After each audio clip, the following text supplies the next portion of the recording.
जय माता दी। राहु के बारे में हम समझ रहे हैं। अभी तक हम 9th हाउस राहु के बारे में समझ चुके हैं। अब हम 10th हाउस के बारे में समझेंगे। 10th हाउस राहु के बारे में क्या हमें समझना है। 10th हाउस शनि जी महाराज का घर, राहु शनि देव के चेले। राहु जो होते हैं वो शनि देव के अकॉर्डिंग कार्य करते हैं। लाल किताब इसमें क्लियर कर कहती है कि राहु जी जो है शनि देव के जो है चेले हैं।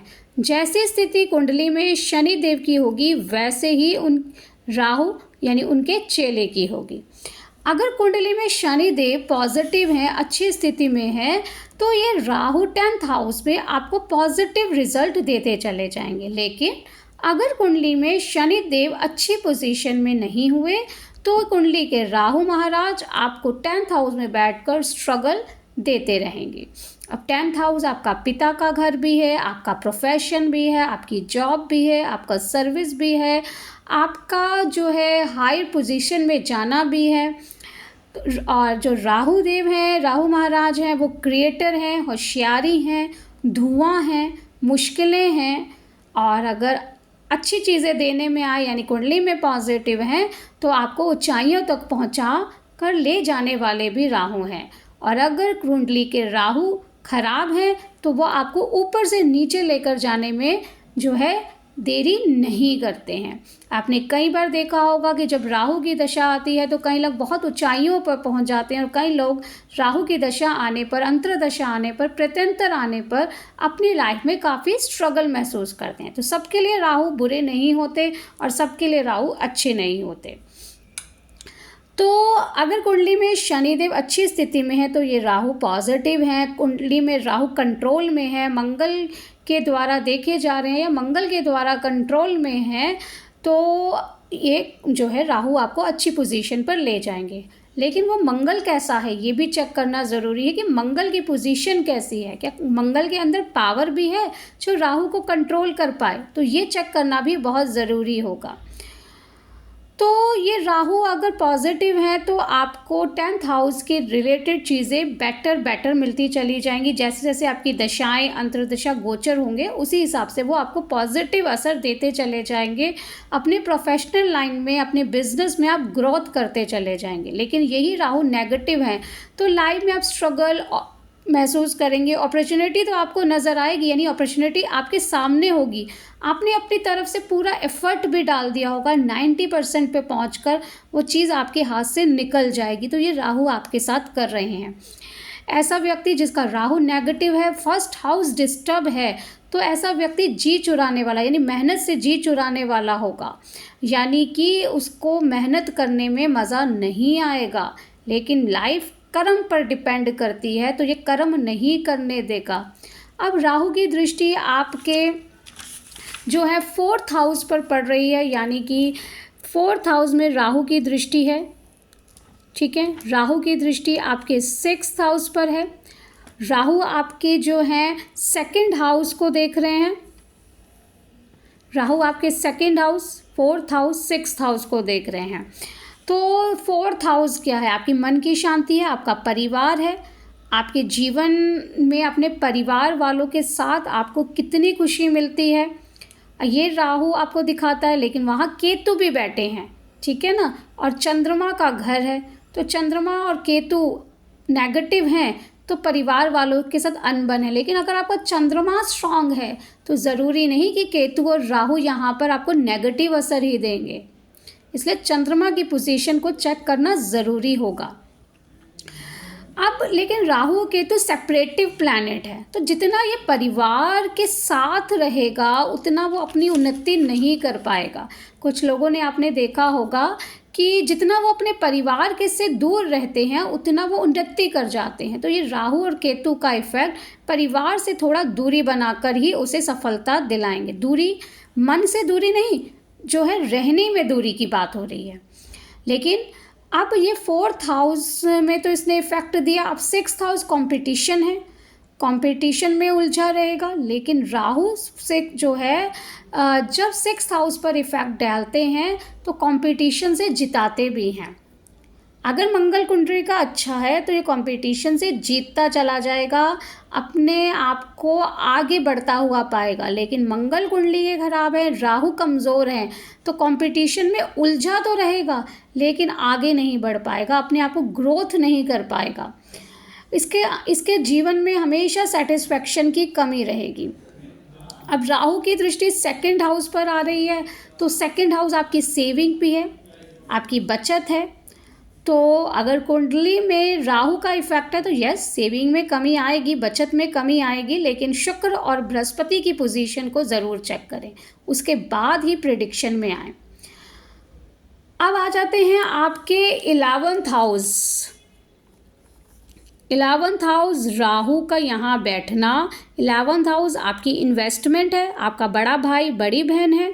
आपका 12th हाउस का जो है 12वां हाउस है, आपका 10th हाउस का सेकंड हाउस है, यानी ग्रोथ है 10th हाउस की, ये आपका लॉस है। तो राहु का यहाँ पर बैठना, जो घर है बृहस्पति जी का, जो घर है शनि देव का, तो कुंडली के बृहस्पति और शनि देव पर बहुत निर्भर करेगा कि ये राहु आपको पॉजिटिव असर दे रहा है या नेगेटिव। बहुत सारे लोग आपको कहते हुए मिलेंगे कि राहु यहाँ पर बहुत अच्छा असर देता है। अच्छा असर देता है, पहले अपनी ये जो है, आप इस चीज़ पे तब आइए जब आप 100 कुंडलियाँ राहु 11th हाउस में देखें, और 11th हाउस में आपने राहु को देखा तो आप पाएंगे 80 से 78% कुंडलियों में राहु 11th हाउस में नेगेटिव असर दे जाता है। तो ये पॉजिटिव असर होगा ये ज़रूरी नहीं है, शनिदेव और बृहस्पति पर निर्भर करेगा कि ये राहु आपको कैसा असर दे रहे हैं। जो जैसे कि मैंने बताया कि शनिदेव के चेले हैं, तो शनिदेव पर निर्भर करेगा। बृहस्पति का पक्का घर है, बृहस्पति यहाँ के ऑनर हैं, तो बृहस्पति पर निर्भर करेगा। राहु जो होते हैं बृहस्पति को खराब करते हैं।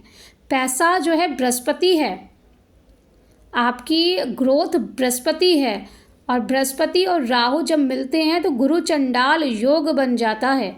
इस बात का ज़रूर ध्यान रखिएगा। तो जो राहु है, राहु की ड्यूटी क्या है, राहु का स्वभाव क्या है? राहु का स्वभाव नकारात्मक है, नेगेटिव है।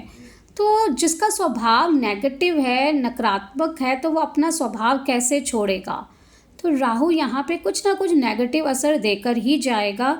आप राहु 11th हाउस वाले लोगों को जब कुंडलियाँ देखेंगे तो आप पाएंगे, जब आप उनसे क्वेश्चन आंसर करेंगे या महसूस करेंगे कि हर 3 से 5 साल के बाद, हर कुछ साल के बाद वो ग्रोथ से डाउनफॉल में आ जाता है। उसका पैसा, उसकी इन्वेस्टमेंट कहीं ना कहीं ब्लॉक हो जाती है, उसके लाइफ में एक उथल पुथल सी मच जाती है। बड़े भाई बहन का घर भी है, तो बड़े भाई बहन से सेटिस्फेक्शन नहीं मिलेगी, उनसे साथ विचार नहीं मिलेंगे, एक दूरी बनी रहती है। अब इस राहु की दृष्टि जो है आपके 7th हाउस, आपके 5th हाउस पर आ रही है। इस राहु की दृष्टि आपके 3rd हाउस पर आ रही है। तो राहु आपका 11th हाउस में होके आपके 3rd house, 5th house, 7th house पर अपनी दृष्टि डाल रहा है। जैसे मैंने अभी आपको बताया कि राहु का स्वभाव क्या है। राहु का स्वभाव है नकारात्मक, नेगेटिविटी। हाँ, अच्छा इफेक्ट भी देता है, लेकिन उसका स्वभाव नेगेटिव है। तो जिसका स्वभाव नेगेटिव है वो अपना असर जिस भी हाउस पर डालेगा वहाँ अपना असर नेगेटिव दे ही जाएगा। ये हमें कुंडली चेक करते वक्त देखना होता है कि उसका जो नेगेटिव स्वभाव है वो जिस पर दृष्टि आ रही है वह कितना आ रहा है। राहु कंट्रोल में है, राहु पॉजिटिव है, क्या राहु पर कोई पॉजिटिव असर है, तो वो नकारात्मक इफेक्ट, नेगेटिव इफेक्ट कम हो जाता है, ख़त्म नहीं होता।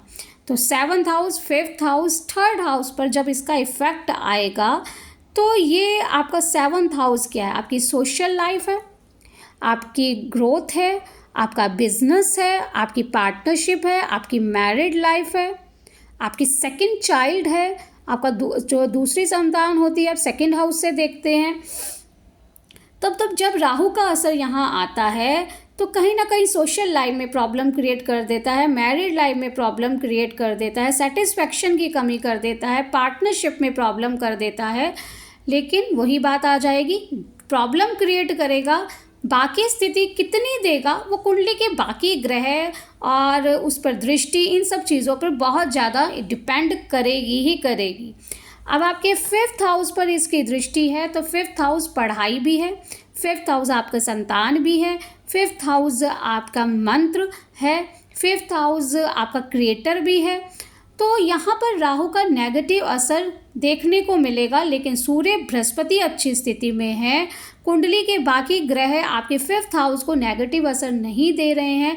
तो इसका मतलब ये नहीं कि राहु यहाँ पर होगा तो वो पढ़ाई नहीं कर पाएगा, पढ़ाई में रुकावटें आ सकती हैं, संतान होने में देरी हो सकती है, संतान नहीं होगी, वो आपके 5th हाउस आपके 8th हाउस पर भी डिपेंड करेगा।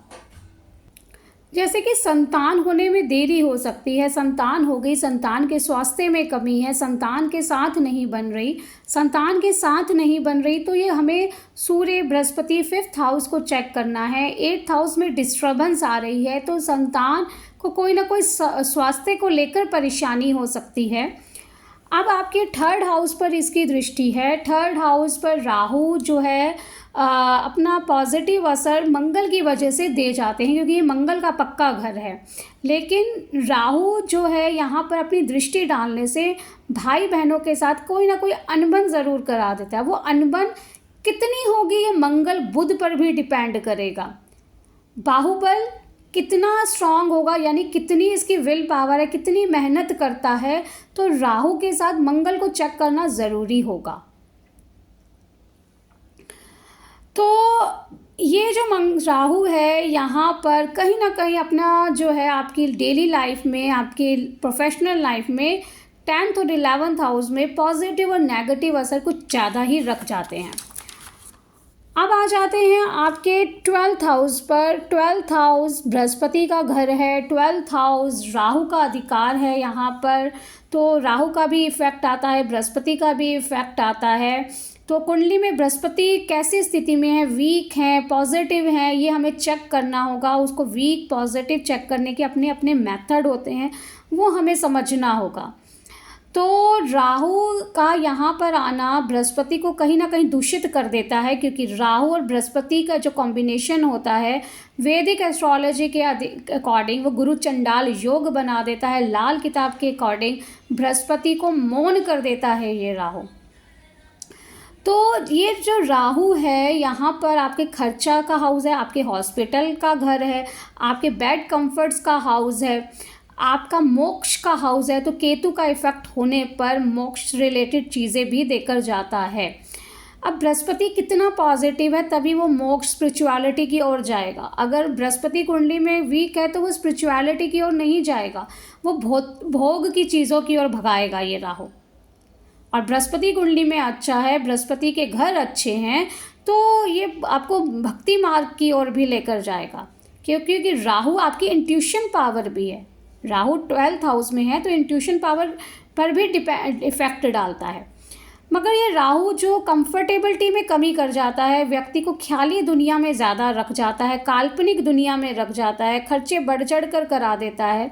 अब वो खर्चे बढ़ चढ़ कर होंगे, हॉस्पिटल पर होंगे या बेफालतू की चीज़ों पर होंगे, वो आपके मंगल शुक्र 1st हाउस पर बहुत ज़्यादा डिपेंड करेगा कि ये खर्चे किस हिसाब से करता है, कि बीमारियों पर इसका पैसा खर्च होता है या ये अपनी भौतिक चीज़ों पर पैसा खर्च करता है। तो चंद्रमा को देखना ज़रूरी है, मंगल को देखना ज़रूरी है, शुक्र को देखना ज़रूरी है। तो वो कुंडली में जब हम आगे आगे डिस्कस करेंगे, जब क्लासेस में समझेंगे, तब हमें चीज़ें समझ में आएंगी। तो ये राहु आपके बेफालतू का दिमागी खलन आपके अंदर रख देता है, क्योंकि राहु जो है धुएं जैसा है, तो एक ख्याली दुनिया में कर देता है। हाँ, राहु यहाँ पर होता है कि कई बार आपने पढ़ा होगा, सुना होगा कि वो जो है दिमाग में खलन पैदा कर देता है, कुछ दिमागी खलन बीमारियां दिमाग से रिलेटेड कर देता है। लेकिन ये सिर्फ राहु के बैठने से नहीं होगा। सिर्फ राहु 12th हाउस में है तो हम कह दें कि उसे दिमागी बीमारी होगी, तो हमें कुंडली के बाकी प्लैनेट और 1st हाउस, चंद्रमा और बहुत सारी चीज़ों को चेक करके ही हम इस चीज़ को प्रिडिक्ट कर सकते हैं। अब इसका जो इफ़ेक्ट आएगा आपके 4th हाउस पर आएगा, आपके 6th हाउस पर आएगा, आपके 8th हाउस पर आएगा। Fourth house, sixth house, eighth house पर इसका इफ़ेक्ट आने से राहु जो एट्थ हाउस पर इफ़ेक्ट दे रहा है, एट्थ हाउस क्या है? आपकी बुराई है, बदनामी है, आपका जो है भाग्य स्थान का 12वां हाउस है, यानी उलझन है, स्ट्रगल है, ठीक है। अगर एट्थ हाउस ऑलरेडी डिस्टर्ब है तो ये राहु की दृष्टि उसे और दूषित कर जाएगी, यानी जीवन में उथल पुथल मचती ही रहेगी, लाइफ में स्ट्रगल बना रहेगा। बहुत सारे लोग आपने देखे होंगे कि उनकी लाइफ में हमेशा स्ट्रगल ही बना रहता है, वो मेहनत करते जा रहे हैं लेकिन एक उन्नति पर नहीं पहुंच पा रहे, एक प्रोग्रेस में नहीं पहुंच पा रहे, तो हमें उसका एट्थ हाउस ज़रूर चेक करना चाहिए।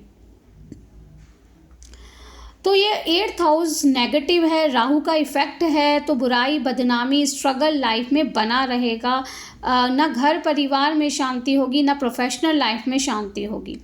सिक्स्थ हाउस में राहु अपना विशेष नेगेटिव असर नहीं देते, हाँ स्ट्रगल ज़रूर दे देते हैं, और अगर पॉजिटिव हैं तो वो स्ट्रगल से कंपटीशन को पार करता हुआ आगे बढ़ता चला जाएगा। तो ये राहु का एट्थ सिक्स्थ हाउस में हमने समझा। फोर्थ हाउस आपका घर परिवार है, आपके डिपेंड करता है चंद्रमा पर, इसके बाकी प्लैनेट की पोजीशन पर कि उसके लाइफ में कितना पीस होगा। लेकिन राहु यहाँ अपना नेगेटिव असर उसकी माता के स्वास्थ्य में, परिवार की दूरी के साथ क्रिएट करेंगे, लेकिन वो दूरी बहुत गहरी होगी कि बाकी प्लैनेट के पोजीशन पर डिपेंड करेगी। उन्नति के लिए, प्रोग्रेस के लिए परिवार के साथ उसकी बनी रहे। तो ट्वेल्थ हाउस आपका फॉरेन ट्रैवलिंग भी है, तो बाहर रिलेटेड बनी, अपने घर से दूर रहना, अपने परिवार से दूर रहना, यानी कि उसके जो है शांति का एक साधन बनेगा। ये राहु उसको अपने परिवार से दूरी भी क्रिएट कर देता है। ये दूरी उसकी पढ़ाई के लिए, उसके प्रोफेशनल लाइफ से रिलेटेड भी हो सकती है, या उसके परिवार के साथ नहीं बनती इसलिए वो दूरी हो सकती है। वो परिवार से नहीं बनती तो हमें चंद्रमा को भी चेक करना है, क्या वो प्रोफेशनल लाइफ की वजह से दूर है, तो हमें प्लैनेट की बाकी पोजीशन को भी चेक करना होगा। तो अभी तक हमने राहु ट्वेल्थ हाउस के बारे में समझा है, आगे भी हम प्लैनेट के बारे में समझते रहेंगे। हमारा वैदिक एस्ट्रोलॉजी और लाल किताब का बैच जो है मार्च में स्टार्ट हो रहा है, तो जो भी लोग करना चाहें आप इस नंबर पे कांटेक्ट कर व्हाट्सएप करके बात कर सकते हैं। जय माता दी।